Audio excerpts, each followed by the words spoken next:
పొరపాటున కింద పడ్డప్పుడు, ప్రమాదంలో గాయపడ్డప్పుడు ఎముకలు విరగటం, ఫ్రాక్చర్లు కావటం మనకు తెలిసిందే. ఈ ఫ్రాక్చర్లలో కూడా ఎముకలోని పగుళ్లు రావటం మొదలుకొని ముక్కలుగా విరిగిపోవటం వరకు అనేక రకాలుగా ఉంటాయి. ఎముక విరిగినప్పుడు, ఫ్రాక్చర్లు అయినప్పుడు వెంటనే ఏం చేయాలో మనలో చాలా మందికి తోచదు. ఎముక అతుక్కుంటుందనే నమ్మకంతో ఆకుపసర్లను పూతగా పట్టించడం, నాటుకట్టు కట్టించుకోవటం చేస్తూ ఉంటారు. నిజానికి ఇలా చేయటం వల్ల ఎముక సరిగ్గా అతుక్కోకపోగా లేనిపోని సమస్యలు తలెత్తే ప్రమాదం ఉంటుంది. ఎముక విరిగినప్పుడు వెంటనే ఏం చేయాలో, ఫ్రాక్చర్లకు ఎలాంటి వైద్యం అవసరం అవుతుందో డాక్టర్ని అడిగి ఇప్పుడు తెలుసుకుందాం.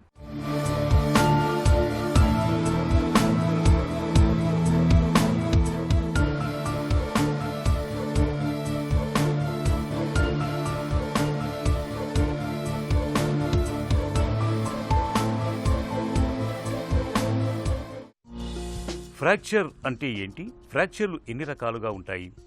ఫ్రాక్చర్ అంటే మనకు ఏమంటే the loss of discontinuity and breaking of the bone అంటాం. సో బోన్ ఎముక ఎక్కడున్నా కానీ చేతి దగ్గర ఉండొచ్చు, హిప్ దగ్గర ఉండొచ్చు, థై దగ్గర ఉండొచ్చు, దాన్ని బ్రేక్ అయినప్పుడు discontinuity in the cortical structure వచ్చినప్పుడు దాన్ని ఫ్రాక్చర్ అంటాం. ఫ్రాక్చర్స్ మనం ఏ టైప్ ఉంటాయంటే depending on how the we classify them. We have open fractures and close fracture. That is one type of fracture. And open అంటే accident అయినప్పుడు ఎముక skin నుంచి బయటికి వస్తే దాన్ని ఓపెన్ ఫ్రాక్చర్ అంటాము. బయట స్కిన్ నార్మల్గా ఉండి ఫ్రాక్చర్ లోపల అయినప్పుడు దాన్ని క్లోజ్ ఫ్రాక్చర్ అంటాం. కొన్ని కేసెస్లో we have hair line fracture, అంటే చిన్న క్రాక్ వచ్చి డిస్ప్లేస్ కానప్పుడు, అంటే ఫ్రాక్చర్ పక్కకు జరిగినప్పుడు దాన్ని అన్డిస్ప్లేస్ ఫ్రాక్చర్ అంటాము. ఫ్రాక్చర్ పక్కకు జరిగినప్పుడు అంటే ఎముక ఎదిగిన తర్వాత పొజిషన్లో ఉంటే అన్డిస్ప్లేస్డ్ అంటాము. ఫ్రాక్చర్ పక్కకు జరిగిందనుకోండి, పొజిషన్ మారినప్పుడు దాన్ని డిస్ప్లేస్ ఫ్రాక్చర్ అంటాము. So depending on this type there are different type of fractures and various ఏరియాస్లో ఫ్రాక్చర్ కావచ్చు. But the most common fracture మనం చూసేది ఎల్డర్లీ పేషెంట్స్లో above the age of 60-70 wrist fracture అంటాం, దాన్ని కోలీస్ ఫ్రాక్చర్ అంటాము, హిప్ ఫ్రాక్చర్ అంటాము, స్పైన్ ఫ్రాక్చర్స్ ఉంటాయి. So these are the most common fractures మనకు వితౌట్ యాక్సిడెంట్ అయ్యేటివి. ఆబ్వియస్లీ రోడ్ ట్రాఫిక్ యాక్సిడెంట్ అయినప్పుడు various other levels of fractures వేరేటివి రావచ్చు. But this is the basic classification, open and close fractures. ఫ్రాక్చర్లు అవటానికి కారణాలేంటి? నార్మల్గా ఫ్రాక్చర్ అయ్యేది లెటెస్ట్ సే యంగ్ ఏజ్లో, టీనేజ్ 30-40 ఇయర్స్ వరకు the most common fracture is a accident, sports injury. So sports ఆడినప్పుడు ఫ్రాక్చర్స్ కావచ్చు, ఫ్రాక్చర్ మోకాలు చుట్టూ కావచ్చు, తొడలో కావచ్చు, or in children while they playing games కావచ్చు, road traffic accident. So these are all traumatic incidents. So injury అయినప్పుడు traumatic fracture కావచ్చు. సో ఇది కాక కొంతమందికి ఎల్డర్లీ ఏజ్లో ఆస్టియోపోరోసిస్ ఉన్నప్పుడు, బోన్ వీక్ ఉన్నప్పుడు వాళ్ళకి ఆస్టియోపోరోటిక్ ఫ్రాక్చర్స్ అవుతుంటాయి. అంతే ఇవి కొంచెం ట్రివియల్ ట్రామా, స్లిప్ అయి చైర్ నుంచి పడినప్పుడు, మంచం నుంచి పడినప్పుడు ఫ్రాక్చర్స్ రావచ్చు. కొంతమందికి ఇంకా బోన్ వీక్ ఉన్నప్పుడు ఈవెన్ పడుకోకుండా కానీ ఫ్రాక్చర్ కావచ్చు. So these are osteoporotic fractures. ఫ్రాక్చర్లు అయినప్పుడు కనిపించే లక్షణాలు ఎలా ఉంటాయి? నార్మల్గా ఎనీ ఇంజరీ అయిన తర్వాత, ఎనీ యాక్సిడెంట్ అయిన తర్వాత, sports injury, if you are not able to walk or చేతి మనకు డిఫార్మిటీ ఉన్నప్పుడు, సో సిమ్టమ్స్ ఆఫ్ ఫ్రాక్చర్స్ ఏముంటాయి? ఫస్ట్ మనం చెప్పేది పెయిన్ ఉంటుంది. సో నార్మల్ స్ప్రెయిన్ ఉంటే పెయిన్ ఒక లెవెల్లో ఉంటుంది. ఫ్రాక్చర్ అయినప్పుడు pain will be 2-3 times more. So severe pain. Next is deformity. So నార్మల్గా మన చేయి ఇట్లా స్ట్రైట్ ఉండేది వంకర పోయింది అనుకోండి, ఎవరు చూసినా కానీ ఫ్రాక్చర్ అయిందని చెప్తారు. So deformity, pain is the main important symptom fracture ఉన్నప్పుడు. ఎముక విరిగినప్పుడు ఏం చేయాలి, ఏం చేయకూడదు? ఎనీ ఫ్రాక్చర్ వచ్చినప్పుడు మనం దాన్ని ప్రైమరీ కేర్ అంటామండి. సో దాన్ని ఫ్రాక్చర్ అయినప్పుడు ఫస్ట్ మనం హాస్పిటల్కి, ఎమర్జెన్సీ హాస్పిటల్కి తీసుకుపోవాలి. అక్కడ వాళ్ళు ప్రైమరీ ఎక్స్రే తీసి దాన్ని ట్రీట్మెంట్ స్టార్ట్ చేస్తారు. మనము ఎక్కడ ఫ్రాక్చర్ అయిందో తెలిసింది. మనం ఫస్ట్ ఎయిడ్ ట్రీట్మెంట్ ఏమి ఇవ్వాలంటే depending on the area of fracture. నా సింపుల్ థింగ్స్ అండి, కాలుకు ఫ్రాక్చర్ అయిపోతే దాన్ని very important that we can give a splint or something. నా చేతికి ఫ్రాక్చర్ అయిందుకోండి, సింపుల్ థింగ్స్ ఇస్ కట్టెలు పెట్టేదానికన్నా ఒక simple cardboard or any peace that we can put to immobilise.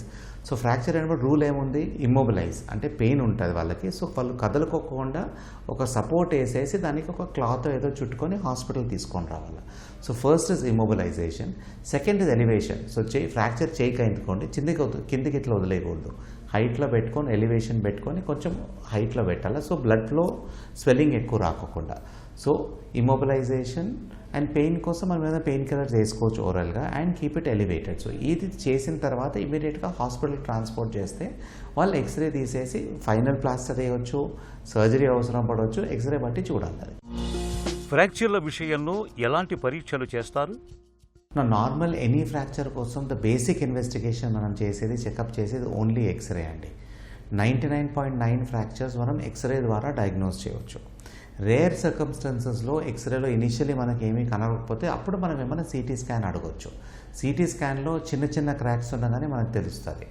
So x ray and rare సర్కమ్స్టాన్స్లో CT scan, దాని తప్పనించి మనకి ఇంకేమీ investigations అవసరం లేదు టు డయాగ్నోస్ అ ఫ్రాక్చర్. ఫ్రాక్చర్లకు చికిత్స ఎలా ఉంటుంది? నా ఫ్రాక్చర్ మనం చేసేది ట్రీట్మెంట్ ఆప్షన్స్ చాలా ఉంటాయి. Maybe surgical or non surgical is the basic classification అండి. నా depending on the area of the fracture, depending on the age. నా యూజువలీ 90% ఆఫ్ ఫ్రాక్చర్ చిల్డ్రన్లో ఉండేటివి.